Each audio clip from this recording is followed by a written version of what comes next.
Layla Marie Daniel was born on July 18th, 2013 in Georgia to parents Tessa Clendenning and Anthony Daniel. At the time of our story, she had an older sister named Millie. Layla had curly hair, wide blue eyes, apple cheeks, and a big smile. Her grandmother, Gina Banks, called her fat baby. She was a plump infant and remained chubby as she grew into a toddler. Layla loved food and enjoyed eating. She liked strawberry oatmeal, hot dogs, powdered donuts, and chicken nuggets. She also liked making pretend food in her toy kitchen. And she loved the characters and songs on the TV program Yo Gabba Gabba. Layla didn't talk much. She was still learning and was a little bit behind the other kids her age. But she wanted to be grown up and would remind everyone that she was a big girl. Layla was a sweetheart who was always laughing. She loved everybody and they loved her too. She was adored by her family and caretakers, in particular her mother, her grandmother, and her great-aunt Kim Smith. When Layla's mother Tessa was a child, she was taken away from her parents and placed into foster care where she met a girl named Jennifer Holcomb. She will become important later in our story. Jennifer's family was often homeless, living on the street, sometimes in a tent or in their car. Now, Jennifer's parents hit both her and her sister. In 1997, she was placed in foster care at the age of 9. A few years after that, Jennifer and Tessa both lived at the same group home. According to Tessa, Jennifer was much older than her. The age difference was over 3 years, which would seem like a lot to a child. Tessa said the two were not friends, but they knew each other. Jennifer remembered their relationship differently. She said they didn't get along at first, but eventually became friends. While in foster care, Jennifer was known to have a smart mouth, as she put it, and she often fought with her sister. However, after she left, she joined the military and turned her life around. When Tessa met her as an adult, she looked like a model citizen on paper. For many years after living in that group home, Tessa continued to struggle. In October of 2011, she gave birth to her first daughter, Millie, with her then boyfriend, Jacob Place. In October of the next year, Tessa was seeing Layla's father, Anthony. Layla was born 9 months later in 2013. Millie and Layla lived with Tessa for the first year of Layla's life. During this time, Georgia DFCS had visited Tessa's home a few times. In early 2014, they received a report of CA. Now, according to their records, Tessa moved to North Carolina and the case was closed. They claim she moved to avoid investigation. Later that year, DFCS received another complaint. Their records show a caseworker tried to investigate, but no one answered the door. This case was also closed. However, Tessa said she never tried to avoid caseworkers. She did recall one interaction with the agency. She said that Millie got out of the house once while she was busy with Layla. Tessa thought she had gone downstairs to her playroom, but after a few minutes, she realized it was too quiet and went to check on her. When she could not find her in the playroom, Tessa searched the house frantically and noticed the garage door was open. She went outside to look for her, and a few moments later, a police officer drove up with Millie in the passenger seat of his car. After this incident, DFCS set up a safety plan and required her to install child-safe locks on all the outside doors. When she complied, she said the agency closed the case. And during this time, Tessa's aunt, Kim Smith, said she tried to help Tessa take better care of the kids. Tessa never hurt them, but she was gone a lot. She often left the girls with other family members to watch. Kim said, "Myself and the family tried to help her with rehab and parenting classes. Despite their offers of help, Tessa was not interested in participating."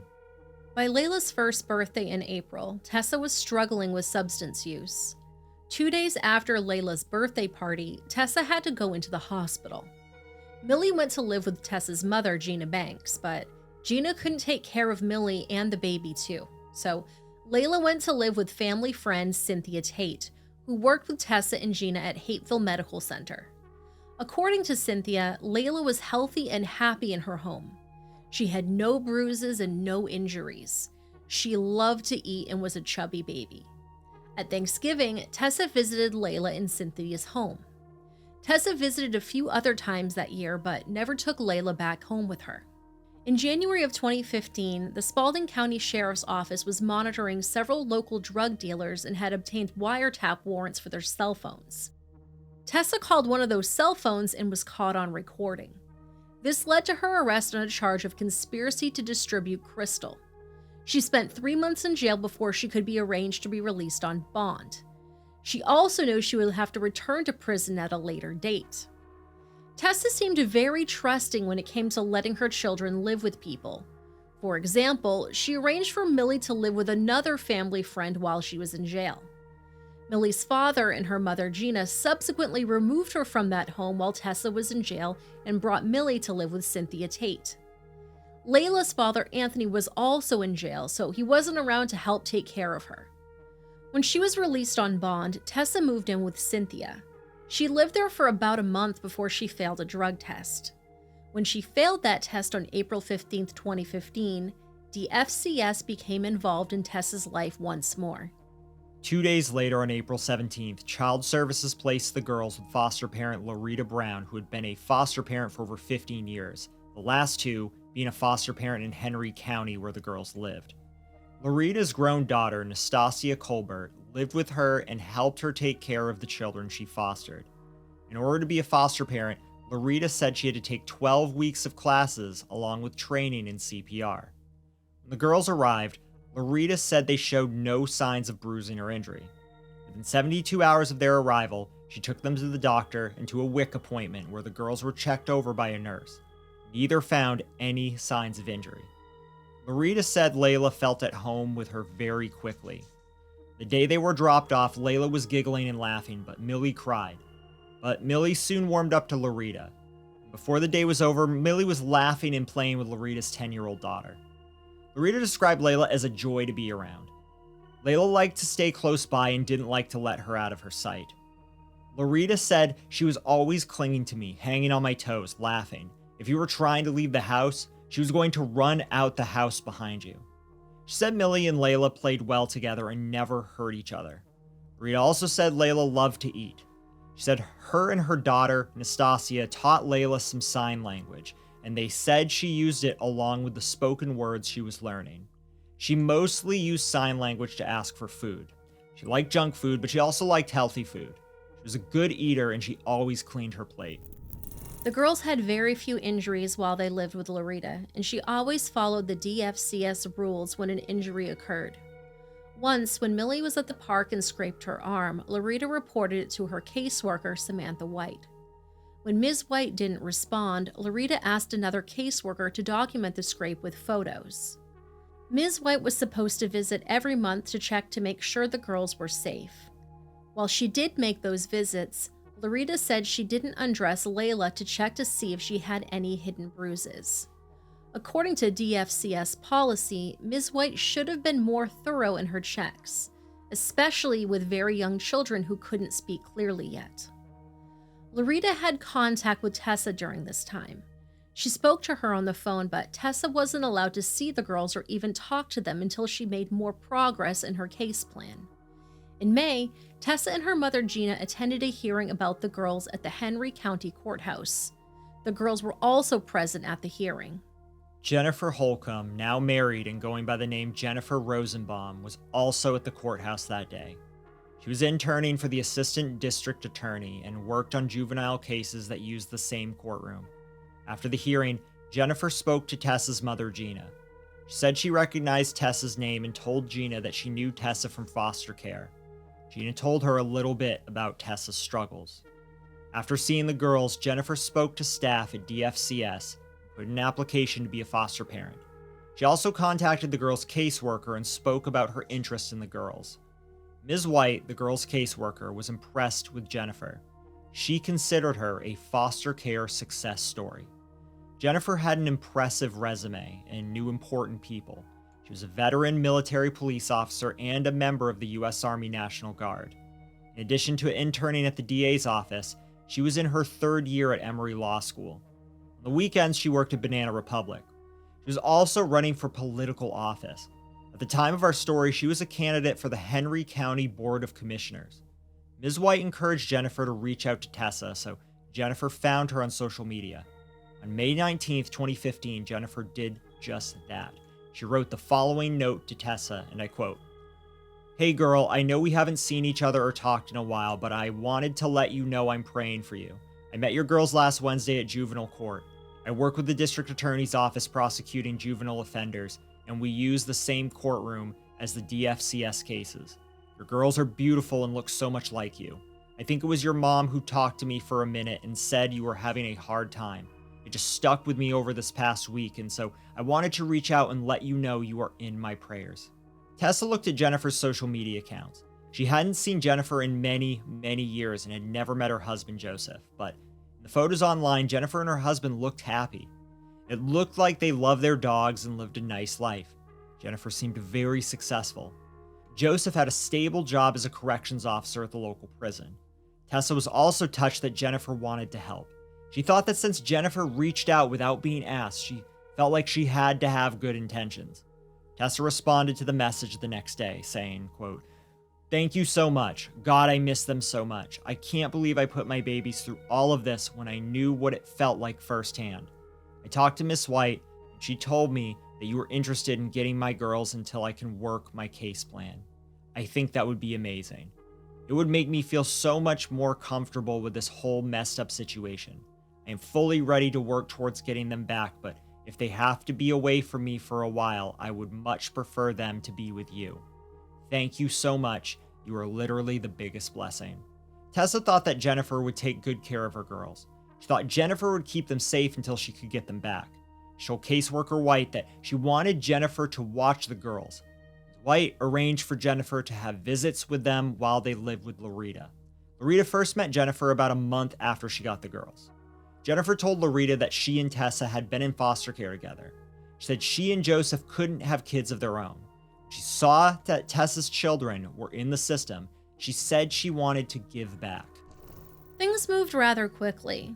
First, the girls had short day visits with Jennifer. Just a couple weeks later, they went on overnight visits. On one of these visits, Jennifer called Loretta because Laila was crying and wouldn't calm down. Loretta told her to play Laila's favorite song, Surfer Girl by the Beach Boys.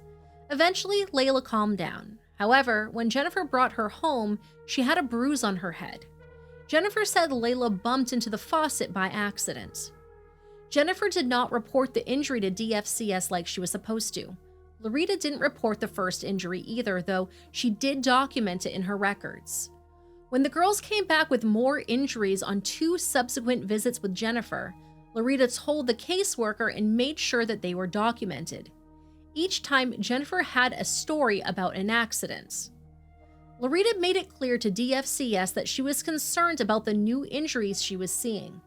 She expected Ms. White to investigate, but instead, the girls were removed from Loretta's care and placed in another foster home. DFCS never gave Loretta a reason for the removal. On June 12th, Laila and Millie were placed with Patricia Lambert and her husband Dexter. The couple had been foster parents for 10 years and had taken the training classes required by the state. They also took 15 hours of continuing education training every year to remain foster parents. Patricia took the girls to see the doctor within 72 hours of their arrival, per DFCS policy. Millie had a stomach flu, but neither of the girls had any injuries at those visits. Loretta, their first foster mother, called and talked to the kids the first week they were with Patricia. But after that phone call, Ms. White said Loretta could no longer speak to or see the girls since she was not the biological mother. Laila went from spending all of her time with Loretta to now not being allowed to see her whatsoever. Jennifer's foster parent application was flagged as she had previous involvement with the agency because of her time in foster care. Now, being a former foster child didn't automatically disqualify Jennifer, but according to DFCS policy, her history had to be investigated. When she called to ask what was taking so long, she spoke to Shanice Odico, the woman who approved all of the foster homes in Henry County. Jennifer told Ms. Odico that she, and I quote, didn't know who she was dealing with, and proceeded to tell her that she worked for the DA's office in a threatening tone. When she was told she would have to wait until the proper review was complete, Jennifer hung up on Ms. Odico. Jennifer and Joseph were never officially approved to be foster parents, and Ms. Odico was sure they never took the required training classes. She was the only person who taught those classes in Henry County, and she never had them as students. The classes included lessons on CPR and the Heimlich maneuver, in addition to information on how to deal with children who had been through traumatic situations. They also covered important policies like no corporal punishment and how to document an injured child. Although she hadn't been approved as a foster parent, Jennifer continued to visit with the children while they were in Patricia's care. By this time, Laila was 21 months old and Millie was 4. Patricia said Laila still loved to eat and still used her sign language words to ask for food. Patricia said the two girls argued sometimes and that Laila would sometimes try to bite or scratch in a way that she considered typical 2-year-old behavior. But she said that neither girl ever sustained any significant injury from playing together. The girls seemed much more injury prone when they were with Jennifer. At first, Jennifer had visits scheduled every other weekend. After a few weeks, she was taking the girls overnight every weekend. Ms. White told Patricia that the visitation was occurring because soon they would be permanently placed with Jennifer. Somehow, Jennifer was able to use her influence to get custody of the children without following the rules. A Henry County judge sent an email to DFCS on her behalf asking why it was taking so long to process Jennifer's request. Ms. White's supervisor, Tamara Warner, took an interest in the case. Since they weren't following agency policy, there was no detailed record of who first had the idea of having Jennifer reclassified under the term fictive kin. However, Ms. Warner was on record saying that Jennifer would have been what we called an ideal person that went through the system. She would have been what we considered rehabilitated. She was a pillar of the community. Fictive kin is a term DFCS uses to describe people who were not biologically related to a child, but were so close to the child that they could be considered family. It was supposed to be a person the kids knew and trusted, someone who had always been a part of their lives. Jennifer did not fit the definition, but Ms. White and Ms. Warner decided to reclassify her as fictive kin anyway. Department policy stated that fictive kin must be vigorously vetted before a child was placed with them. Instead, Ms. White and Ms. Warner contracted an outside company to do a background check on Jennifer under only her married name. The company was not asked to check under her maiden name, so they didn't find or consider any of her history with foster care. They gave her and Joseph a positive review and recommended placement. Ms. White and Ms. Warner both used this to justify placement, even though they knew they were violating policy by not running the check under her maiden name as well. While all this manipulation of the rules was happening behind the scenes, Jennifer was still visiting with the girls every weekend. She brought them back. Patricia began noticing the same types of injuries that the first foster mother had noticed. One week, Laila came home with a bruise under her eye. Jennifer explained it away. She said Laila and another child were fighting over a toy. The other child hit her with the toy, causing the bruise. But Jennifer did not report it. Patricia did. She said she was concerned that Jennifer was not watching the children as closely as they should be watched. Ms. White came out and documented the injury.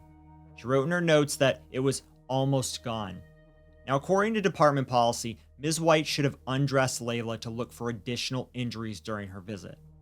Patricia said that when she realized the caseworker was not going to follow the rules, she undressed Laila so that Ms. White could see the areas covered by her clothes. Ms. White told her supervisor that she did not believe either girl was in any danger. But she was very wrong. 2 weeks later, both girls came home from their visit with fresh red bruises. Laila had another bruise under her eye. Millie had one on her leg. Jennifer said they were playing and got hurt. Patricia tried to report the injuries to Ms. White and Ms. Warner. When she got no answer, she drove the girls down to the DFCS office. She had a caseworker in the office document the injuries. Each of these injuries should have been investigated, but Ms. White chose to believe Jennifer's explanations without any follow-up. She noted in the file that the explanations were plausible. Even if the individual injuries weren't enough to cause concern, the pattern of injuries reported by 2 longtime foster parents should have raised a red flag. It should have halted any plans to place the girls in Jennifer's custody. The girls returned from another weekend visit. This time, Laila had 3 distinct marks on her palm. It looked like someone had stuck a fork in the toddler's hand. Patricia was quite concerned and demanded a meeting with the caseworker. She was told the visits with Jennifer would stop. Instead, The girls were removed from her home and placed with Jennifer a few days later on July 25th. Only Ms. White and Ms. Warner approved the placement. They were supposed to get approval from their DFCS administrator, but Ms. White never submitted the approval, and Ms. Warner never checked to see if she had completed the process. Once Laila and Millie were placed with Jennifer and Joseph, Ms. White had to visit their Lincoln Terrace home once a month. In September, she found a bruise on Laila's wrist. Jennifer said that another child at daycare had hit Laila. The visit, she should have undressed Laila to look for additional injuries. Two experienced foster mothers said Ms. White never followed that policy. Ms. White claimed she sometimes did. She wrote in her notes that Laila had no other bruises on her body and that Millie had no marks whatsoever. Given Ms. White's previous behavior, it is hard to believe if she was telling the truth or not. According to Ms. White, she called to confirm Laila had been at the daycare. However, later reports from DFCS state there was no record of Laila attending daycare. Jennifer made sure to do one thing during the 4 months the girls spent with her. She took lots of pictures, over 2,000 of them. She made sure the pictures she showed the world displayed a happy and well-adjusted family. She decorated a beautiful bedroom and playroom for the girls, complete with bunk beds, a child-sized play kitchen, and a TV. She took the girls to the zoo and to the local fall festival. In early October, Jennifer held a birthday party for Millie. She invited Great Aunt Kim. Kim was disturbed when she saw how much weight Laila had lost. She jokingly asked Joseph, "Are you feeding her enough? Maybe she needs more of that birthday cake." She realized later that her joke had actually hit upon the truth. Jennifer wasn't feeding Laila enough. The toddler was starving. A damning picture taken around this time showed exactly how thin Laila had become. No longer chubby, her eyes looked wide in her shrunken face. In the photo, the little girl's hand was in front of her mouth. She appeared to be making the sign for eat.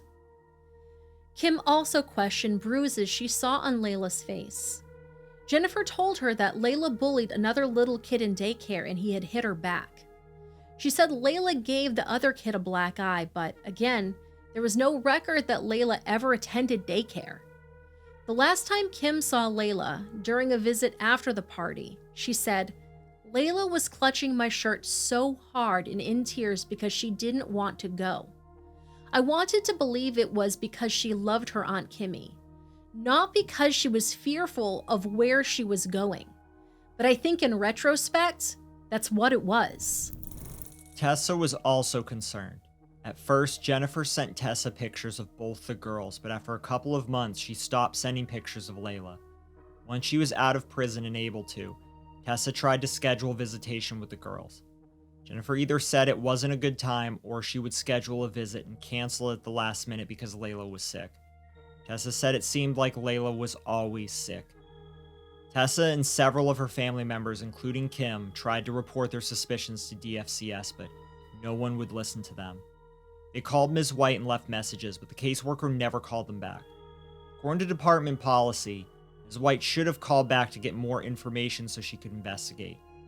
On October 19th, Jennifer texted Ms. White to tell her Laila broke her leg at gymnastics. Jennifer said in her text that Laila was doing fine.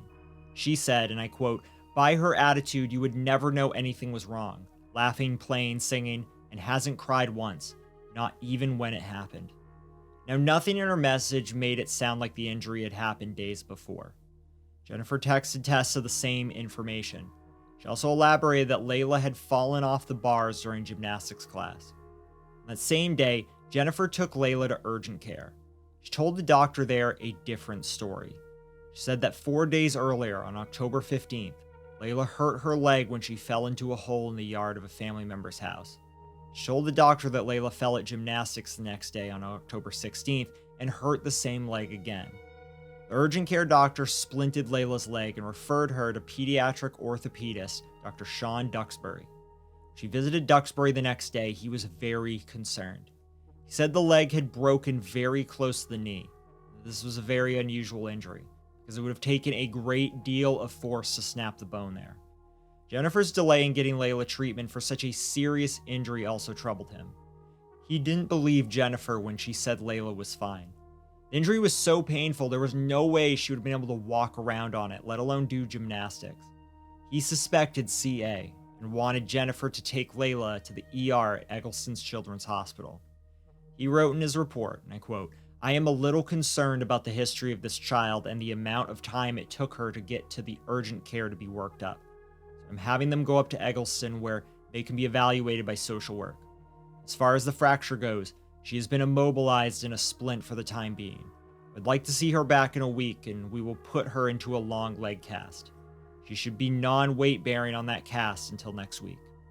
Jennifer never took Laila to the ER. Ms. White never knew she was supposed to because she didn't follow up with Dr. Duxbury.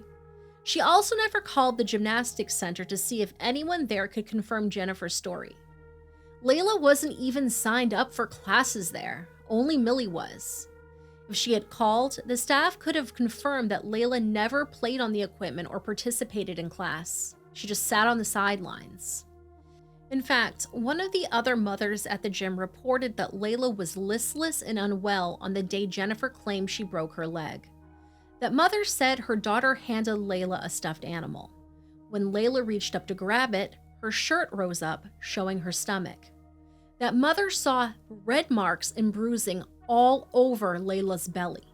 Ms. White didn't thoroughly investigate the injury, a clear violation of DFCS policy. She talked to the urgent care doctor but never talked to Dr. Duxbury.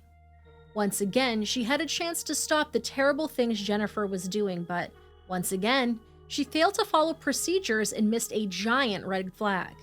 Ms. White should have filled out a serious injury report. She also should have told her supervisor about the broken leg. Ms. Warner claims she was never informed. On November 1st, Tamara Warner was transferred to another position and no longer supervised Ms. White. On November 2nd, Ms. White had another visit with the girls where she noted a bruise on Millie's head. Jennifer told her that she left Millie alone in the bathtub for just a moment while she went to retrieve her cell phone from another room. She returned, Millie had bumped her head against the faucet. Laila was asleep and Jennifer said the toddler had been having trouble sleeping because she was teething. Ms. White didn't want to wake her up. She admitted she did not undress Laila on this visit because she was sleeping. She wrote in her report, "There are no signs of maltreatment. Millie hit her head on the faucet in the tub. There was not any serious bruising.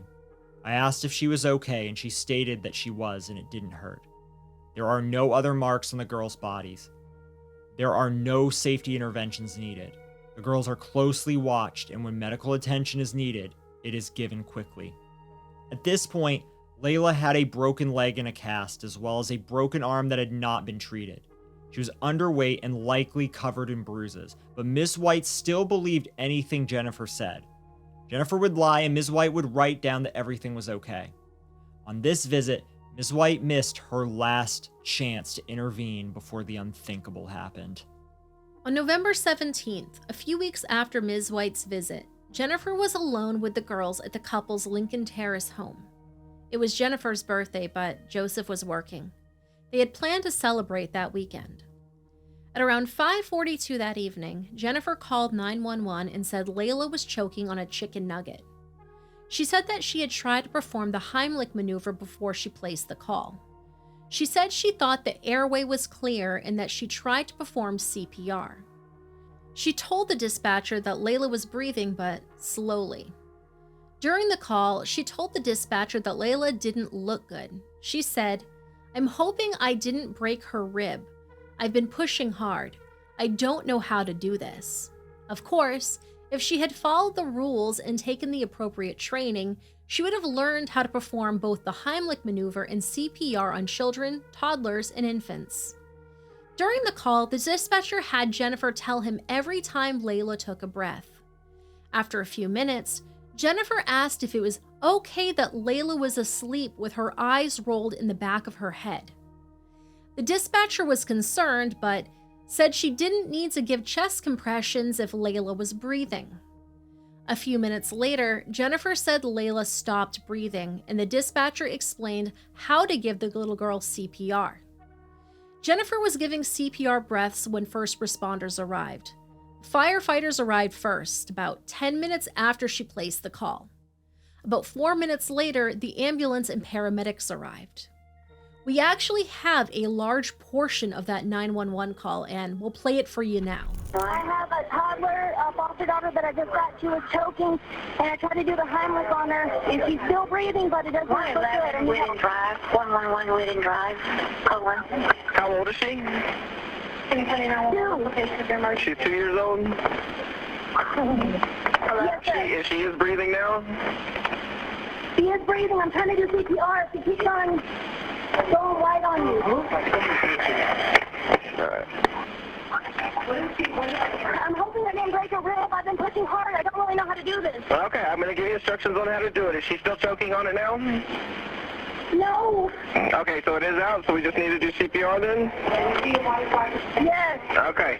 She's breathing, but it's not good. Please hurry. Okay, none of this is slowing them down. Another dispatcher's getting them on the way. I'm going to give you instructions for you on what to do. Are you with her right now?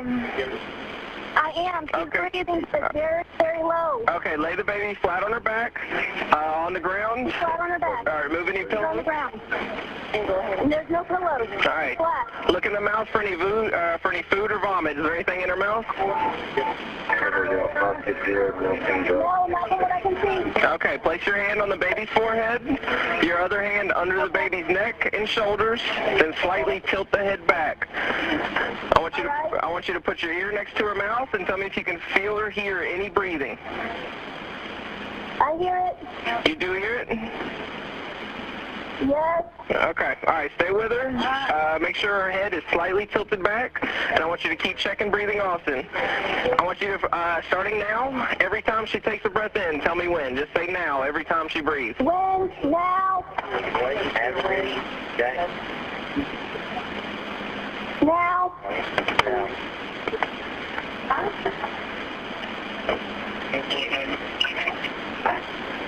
Now? Does it matter that she's asleep? No, that's Now. fine. That's fine. Oh my gosh, I'm so nervous. I don't know how to do this. I just kept trying to push and everything. You're fine. You're doing a good job. Like I said, I got help on the way to you. Okay. Oh. Yeah, we're just monitoring breathing right now. She is breathing. She just did it. She breathed again. She's breathing on that same little schedule. Okay. Yeah, she's doing fine. Like I said, we got them on the way.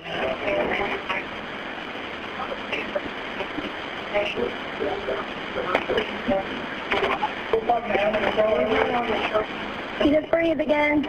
Okay, yeah, she's doing fine. What, do you know what she was choking on? Chicken. Okay. Said she is asleep.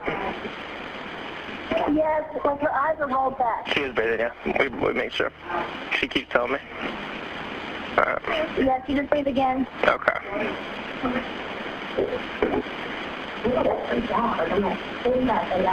She breathed again. Wait, this is so scary. Are her eyes supposed to be like rolled back? Her eyes are rolled Oh my back? god. Yeah, like I told you, like her eyes are rolled back. Her eyes are closed, but they're rolled back.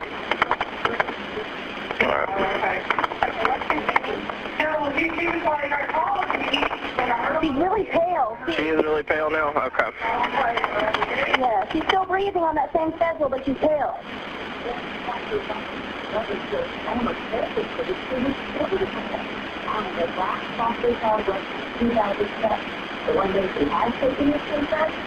Hey, she's still breathing, but it doesn't sound as good as strong as it was. It doesn't sound as good as strong anymore. All right, we're going to go ahead and do CPR then. Lieutenant Brian Gibson was the first person on the scene. He said he found no food in Layla's throat, but noticed bruising on her back, the back of her neck, and on her hips. He said the bruising was not anything like what he'd expect to see from administration of CPR or the Heimlich maneuver. This bruising was much more serious. He also noticed that her arm had a slight curve in it. When he checked her body, he realized she was not breathing. He said Layla was clinically dead. They tried to revive her, but she was already gone. The other paramedics noted that Layla was bruised from head to toe. They took her by ambulance to the Piedmont Henry Hospital, where staff there saw the same injuries and called police. The ER nurse said that Layla didn't have the marks in her eyes that would be expected if she had been choking. She also noticed a strangely shaped bruise on Laila's hip. Detectives soon arrived at the Rosenbaum house, where Jennifer showed them a chicken nugget in the sink. She pointed out saliva on the floor where she said she tried to clear Laila's airway. She told them she had used her finger to get the food out. When that did not work, she said she tried to use a butter knife to remove it. She also claimed she used the kitchen sink sprayer to run water in Laila's mouth. She said Laila had a seizure while she was choking and that her arms and legs moved around wildly. Police photographed the evidence that Jennifer pointed out, but the important evidence was found on Laila's beaten and bruised body.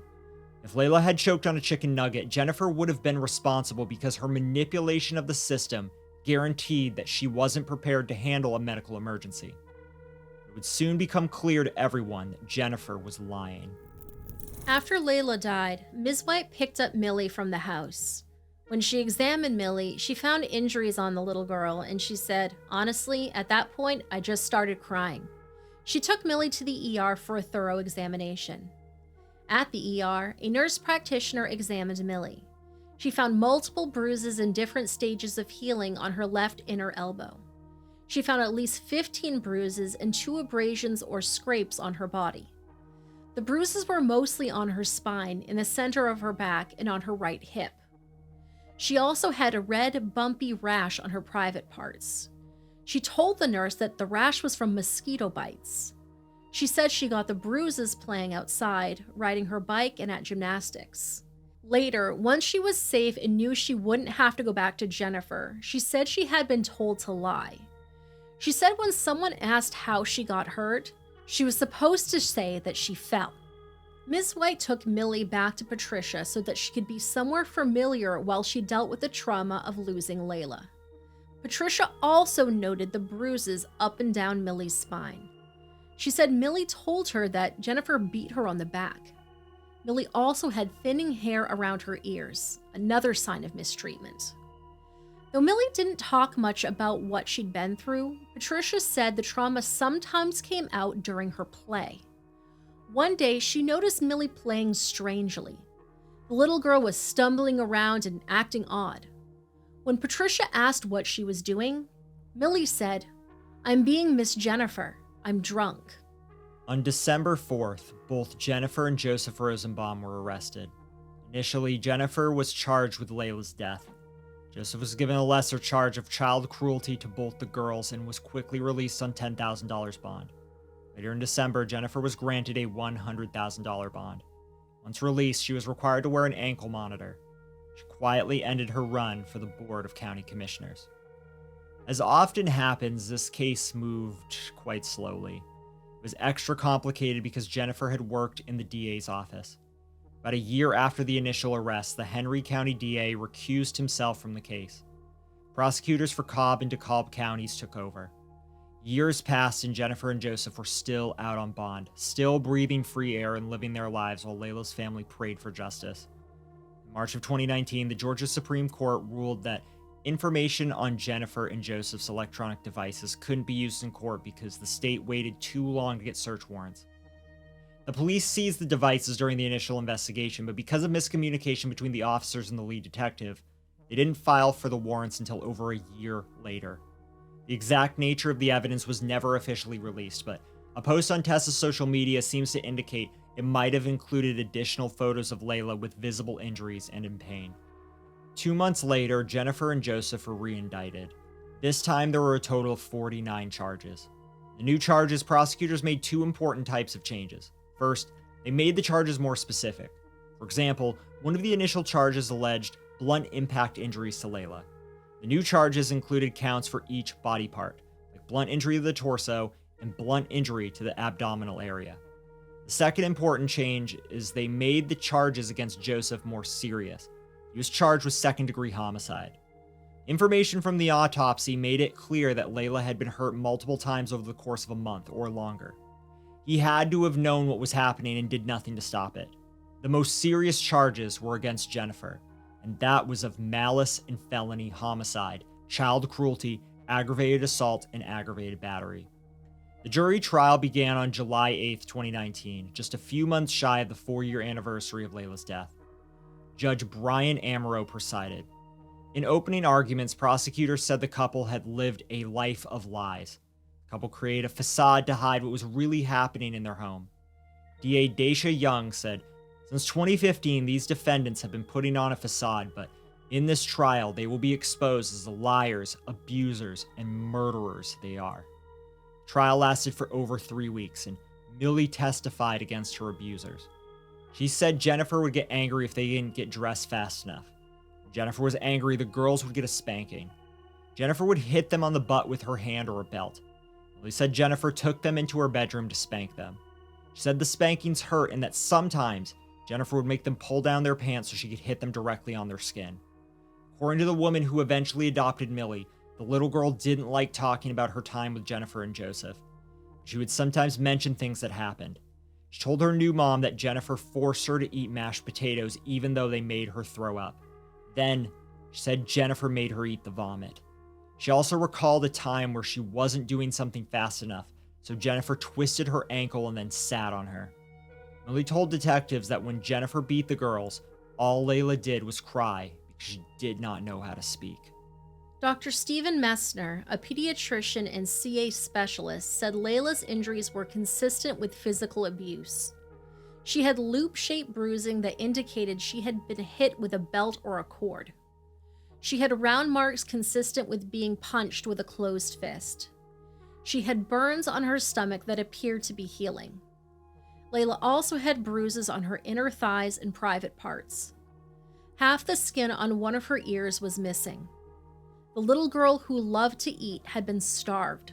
She was suffering from inadequate nutrition. The injury to her arm was a nightstick fracture. It got that name from back when law enforcement used to carry nightsticks. It was the kind of injury caused when a person would throw up their arms to protect their face and head during a beating. According to experts, this type of fractured arm is almost unheard of in a 2-year-old. The broken arm showed signs of healing. Laila had received no medical treatment to ensure it healed straight, which caused the curved appearance first responders noticed on the day of her death. Dr. Messner concluded that these injuries were not accidental. They could not have been caused by CPR or the Heimlich maneuver. Medical examiner Dr. Laura Darasaw elaborated on Dr. Messner's findings. She investigated the full extent of Laila's injuries, both outside and inside the toddler's small body. First, Dr. Darasaw was certain that the chicken nugget story was a lie. She was clear. Laila did not choke. A thorough examination of the esophagus and trachea showed no obstruction and no trauma in that area. One of the spots on Laila's body that was not injured. There was also no sign that Laila had been eating. Dr. Darasaw said, "When I conducted the autopsy, I didn't find any food particles in the trachea. Normally, if one eats shortly before death, we will be able to identify the food itself because it hasn't been digested yet." The defense tried to blame Laila and Millie for their injuries, trying to paint them as rough and tumble children who hurt themselves by jumping on their bed and at gymnastics. The autopsy was able to rule out gymnastics as a cause. Dr. Darasaw said that some of Laila's injuries could have been caused by accidents, but as a whole, it was impossible. There were too many and they were spread all over her body. Laila had evidence of severe abdominal trauma that occurred over time. The trauma started after being placed with Jennifer. She also had multiple bruises over her entire body in various stages of healing. There were 22 injuries to her head and neck, 11 injuries to her torso, 17 injuries to her legs, and 12 injuries to her arms. In addition, she also had a broken leg, an untreated broken arm, an untreated broken rib, and damage to her diaphragm. The blows to the toddler's belly were so forceful they split her pancreas in half and lacerated her liver. The seizure Jennifer mentioned to police was likely caused by Laila's abdominal injuries as she bled to death internally. Her official cause of death was multiple blunt force injuries to her abdomen, which caused extensive internal bleeding. Based on the medical evidence, the doctor believed the beating occurred about an hour before Laila died. She lost so much blood that she went into shock. She didn't have enough blood to keep her heart beating. During closing arguments, D.A. Young said to the couple, "You're going to be held accountable for each and everything you did to those children. You will be held accountable for each injury you inflicted." After 2 days of deliberations, the jury had to start over again when one of the jurors was replaced. A juror reported having a brief conversation with a reporter. The defense wanted a mistrial, but instead the judge replaced the juror with an alternate. He also sequestered the jury to prevent another incident. On August 1st, Jennifer and Joseph were found guilty of second-degree homicide. Jennifer was found guilty of felony homicide. They were also found guilty on most of the lesser charges. Joseph's attorney asked for mercy on his behalf. She argued he should have a shorter sentence because he has cystic fibrosis and diabetes, but it is hard to find mercy for a man who had no care or mercy whatsoever for Laila. Jennifer was sentenced to life plus 40 years. Joseph was sentenced to 30 years with another 20 years of probation. After sentencing, the judge apologized to Laila's family for the horrific pain she had to endure. He said, "I feel for and am deeply pained by your loss, and I hope that you will somehow find a way to recover."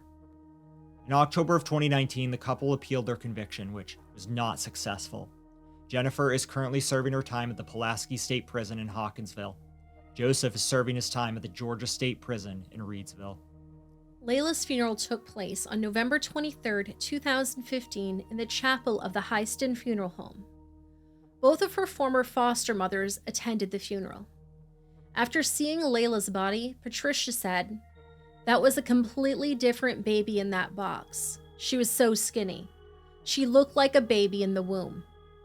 Laila was buried in Berea Cemetery in Hampton. DFCS paid for her burial costs but did not pay for a headstone. When two former police officers read a newspaper story that mentioned she had no headstone, they were determined to honor the little girl.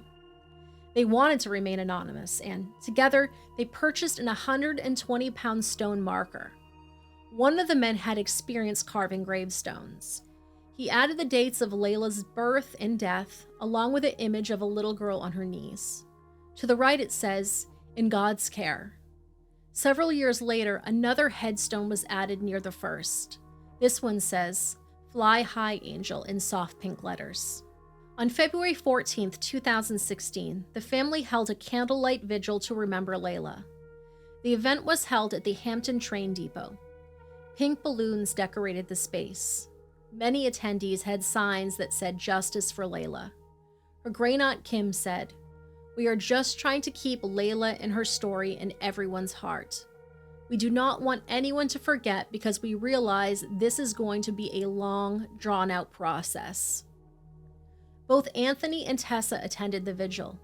Tessa spoke saying, "I have a lot of blame. I blame myself, but I think all I can do now is make the future better instead of dwelling on the past. I think Laila wants me to bring her sisters home." Tessa was allowed supervised visits with Millie for some time after Laila's death. At one of those visits that took place in the DFCS office, Millie asked her mother if there was a swimming pool in heaven. Tessa had two more daughters after Laila. One was born just a month before Laila's death, and the other was born a year after her death. Tessa never regained custody. She eventually lost visitation rights as well. Millie and both the younger girls were adopted by another family. The caseworker Samantha White and her supervisor Tamara Warner were both fired for violating DFCS policies in regard to Laila. Henry Cagle, director of DFCS, considered Ms. White a rookie because she had only been working there for 2 years. He attributed some of her mistakes to inexperience. Like many other stories we have covered, Ms. White wasn't overburdened with too much work. She had an average of 14 cases, which was below the state's goal of 15. He said Ms. White and her supervisor both showed poor decision-making skills. He had to fire them because he could not trust them to make good decisions on behalf of the children in their care. He said, and I quote, "My concern arises when you have multiple reports and each time you take the word of the person who is considered to be the habitual perpetrator without going behind them to check to see if what they're saying is true. He also criticized the lack of injury reports. He said, "You do a child service injury report so people up the chain of command with more experience than you have can look at that. That didn't happen." Henry Cagle and others believe that Laila would still be alive today if her caseworkers had followed DFCS procedures. Tessa and Anthony, Laila's dad, sued the state and the caseworkers, but they did not win their case. The court said White was negligent, careless, and could have even been lazy in her actions. They said it was clear that Ms. White missed signs of abuse and allowed months of abuse to occur unchecked. However, they said the actions did not meet the definition of deliberate indifference required by law, so they dismissed the case. In October of 2020, Tessa's mother, Gina, was arrested for trafficking crystal and other hard drugs. She was convicted and sentenced to 30 years. She is currently serving her time in Coweta County Jail. She'll be eligible for parole in October of 2036. Tessa still posts pictures and memories of little Laila on social media. She also mourns the loss of her other girls who have been adopted by another family. She knows that they are being taken care of and has made some sort of peace with the situation. She hopes to see them again someday. On Laila's birthday this past year, she wished her a happy heavenly birthday. Laila would have been 10 years old. Tessa is a different woman than she was 10 years ago. She is no longer with Laila's father. Her pain and grief have allowed her to build a new life. She had another baby, this time a boy, and she is taking care of him the way she wishes she had taken care of her girls. In June of 2023, she posted, "His happiness makes everything okay. He is my son. I'm so in love with his love, admiration, and appreciation for me. It's truly unconditional. I just want my girls to know I am so sorry for not seeing their unconditional love when I had them. Sorry for taking them for granted, for failing them as a mother, and seeking love elsewhere. I still think about y'all daily, and I will until I see you again." Someday, her other girls will be grown. They may come seeking Tessa and their much younger brother. Laila, though, will only visit in Tessa's memory. Tessa posted the following poem in October that captures both the joy and the pain she feels remembering Laila. "They say there is a reason. They say that time will heal. Neither time nor reason will change the way I feel. For no one knows the heartache that lies behind our smiles. No one knows how many times we have broken down and cried. We want to tell you something, so there won't be any doubt. You're so wonderful to think of, but so hard to be without."